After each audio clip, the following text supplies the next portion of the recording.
Gaurko bideoan, funtzioen definizio eremua eta ibilbidea zer diren ikusiko dugu. Lehendabizi, bi kontzeptu horiek definituko ditugu, eta ondoren adibide jakin batera eramango ditugu. Batetik, iren balioetarako dauden izaren balioen eremuari funtzioaren definizio eremua esaten zaio. Eta bestetik, funtzioak hartzen dituen balioen multzoari ibilbidea esaten zaio. Azter dezagun hurrengo adibide hau. F funtzioa bi zatitan definituta dago, hemengo hau eta beste hau. Zein izango da funtzio horren definizio eremua? Isa ardatzari erreparatzen baldin badiogu, bere balio batzuetan funtzioa existitzen da. Adibidez, -8 funtzioa existitzen da. -7 puntuan funtzioa existitzen da. -4,5 puntuan ere funtzioa existitzen da. Baina adibidez, 1,8 puntuan ez dugu funtziorik. Bitik aurrera ere funtzioa existitzen da, baina postetik aurrera funtzioa desagertu egiten da. Beraz, definizio eremua -9 puntuaren inguruan hasten da eta 1,5 ingurura helduko litzateke. Baina berriro ere 2 puntuan hasiko litzateke 5 punturaino iritsiz.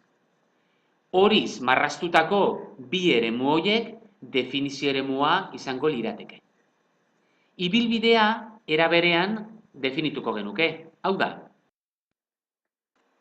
I ardatzari erreparatuz, iren ze balioetarako existitzen da funtzioa, 6rako badugu funtzioa, eta I 3 balio duenean badugu funtzioa, baina adibidez, I -7 balio duenean ez dugu funtziorik, ezta I 10 balio duenean ere.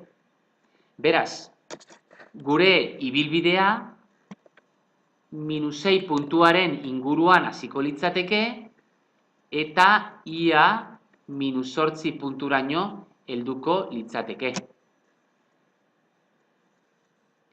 Definizio eremua eta ibilbidea zehaztasunez marrazteko edo idazteko, puntu hauen koordenatuak jakin beharko genituzke, eta kasu honetan ondorengoak dira. Beraz, hizkera matematikoa erabiliz definizio eremua horrela definituko genuke. -9tik hasiko litzateke